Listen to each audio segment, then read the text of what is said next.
जानो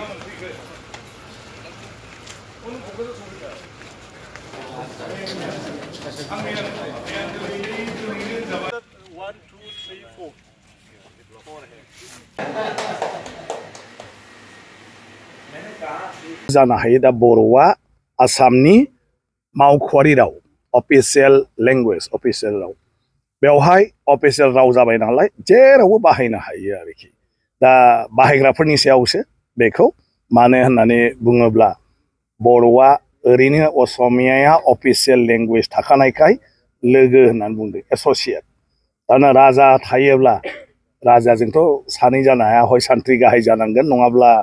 मन्थ्रि जानांगोन थिग बेबायदिनो जेरावबो सासेल'सो जागोन ड्राइभार होनबा एसिस्टेन्ट ड्राइभार पाइलट होनबा क' पाइलट दा ओंखायनो बर' रावाबो जिहेतु असमिया दंग्रोखायो नालाय एसोसिएट किन्तु असमिया आरो बर'नि जिथु मर्यादा बियो समान मोननैबो अफिसियेल राव ओंखायनो बे हिसाबै आङो आसाम आयेन आफादनि बुंथिगिरि जानाय लोगो लोगो बे माथो खामानि मावनो फालाय बेखौनो आरो बर' रावा अफिसियेल जाबाय थ' जों जुदि बाहाया जेरावबो बिनि अफिसियेल जानाय जायैखौ सोर मोनथिनो ओंखायनो आं आसाम आयेन आफादाव गासिबावबो आं बर' रावखौ समान समानै बाहायफादों बिनि प्रसिडिं इभेन दा आसाम आयेन आफादाव बर' एमएलएफ्रा बर'जों बुंनो हायो बेखौ असमियाजों माने ट्रेन्सलेट खालामबाय थानो हानाय जोंहा इन्टारप्रेटर दङ आरो बाखि ट्रेन्सलेटर जायो आङो बड'लेण्ड मा होनो क'क्राझार गभर्नमेन्ट इउनिभार्सिटि बिलखौ बर' रावजोंनो पास खालामदों माने बेवहाय आरो बिधान सभायाव दा बेफोरखौ जिहेतु बियो जोंनि मोनसे आयेननि गेजेरजों मोननाय आसाम गभर्नमेन्टआ आसाम आयेन आफादाव पास खालामनानै गेजेट नटिफिकेसन होबाय नालाय दा बेखौ जों बयबो मावनो हासै माथ्र बेल' बुजियैफोरखौबो बर'जों जबरदस्त लिरबा जोंहा लकसान जागोन ओंखायनो आङोनो माबा मोनसे नांगौ माने बुजियै बबेबा माने फरवार्ड खालामनांगौ बुस्थुखौ इंलिसजों लिरनांगौ आरोखि खिन्थु जोंहा गावनि गेजेरावल'ब्ला बेफोरखौ बर'जों लिरनांगौ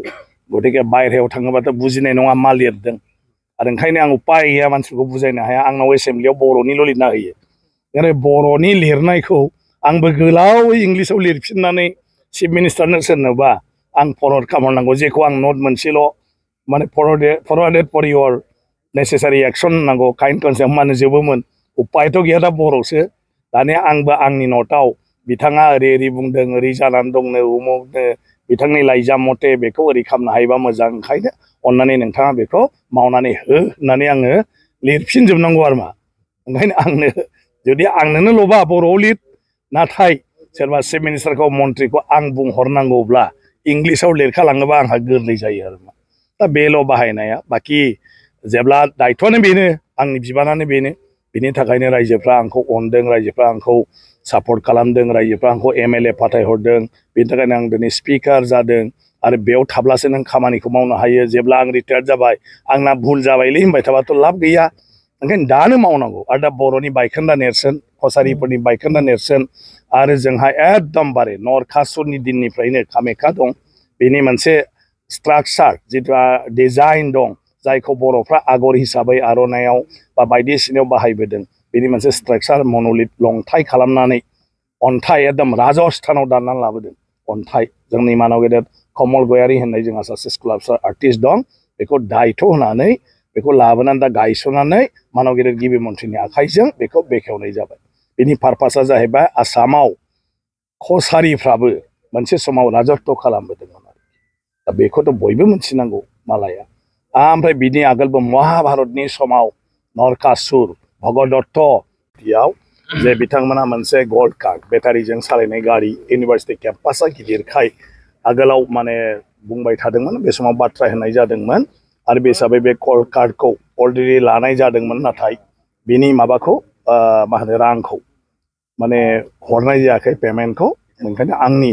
आसाम एसेम्ब्लिनिफ्राय आंनि जिथु फान्ड बे फान्डनिफ्राय आङो 7,70,000 रां बै गल्ड कार्डनि बेखौ दिनै चेक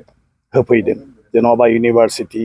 जे बिथांमोनाबो जेबो गैया फान्ड बे हिसाबै गतिके बे जिहेतु आंनि मोनसे कमिटमेन्टमोन मोनसेया जाहैबाय आं जेब्ला एमपिमोन एमएलएआव माने एमएलए स्पिकार जानायनि सिगां 50 लाख रां आं बेवहाय गार्लस हस्टेल लुनो थाखाय हरदोंमोन आरो बे हस्टेला कमप्लिट जानायाव बायदिसिना जाहोनाव आं लेंहरबाबो आगोलाव फैनो हायाखै दिनै जिहेतु आङो इउनिभारसिटियाव फैदों ओंखायनो हस्टेलखौ एसे नायनो केम्पासखौ परिबेसखौ नायनो होननानै आं दिनै फैदों बेवहाय हस्टेलावबो बेरायफैदों आरो गोबां फरायसुलिफोरखौ लोगो मोनदों मोजां मोनदों बिसोरजों इन्टारेक्सन खालामनानै खुब बिस्रा मोजां एम्बिसन दं औ जोंनि मानाव गेदेर बिसि आरो रेजिस्ट्रार आरो गुबुन गुबुन स्टाफजों बेवहाय रायलायनाय जादों जे जोंहा माखासे प्रप'जाल दं इउनिभारसिटिनिफ्राय मोनसेया जाहैबाय 19टा गोदान डिपार्टमेन्ट बेवहाय माने खुलिनो नागिरदों अलरेडि आरम्भ खालामदों दा बिनि थाखाय माखासे प्रफेसार एसिस्टेन्ट प्रफेसारनि पस्ट नांगौ आरो गुबुन गुबुन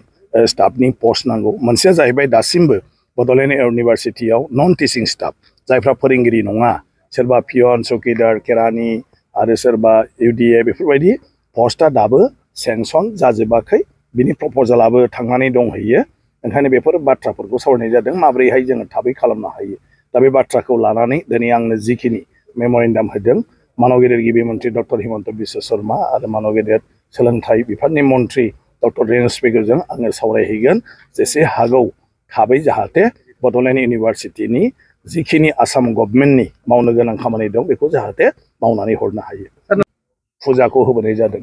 आरो बे समनिफ्रायनो बे कामाख्या बिराद इम्पर्टेन्ट जायगा आरो बे नरकासुरनि समनि बे कामाख्यावनो बर'नि आगर आखाइनि बेवहाय दाननाय दङमोन बेखौ जाहाथे मानसिफ्रा मोनथियो जे जोंनि आगर आखाइया दिनैनि नङा बे महाभारत जुगनिफ्रायनो रामायणनि जुगनिफ्रायनो फैनाय आरोखि बेखौ दा गायसननानै दोननाय जाबाय बे बयनिबो थाखाय दा जों बर' हिसाबै एसे गोजोननाय मोनो जे जोंजों बियो सोमोन्दो दं नाथाय आंनि ओंथिया जाहैबाय बे आसामनि मोनसे इतिहास बे जारिमिन आरो बे जारिमिनखौ बे लंथाइनि गेजेरजों जोङो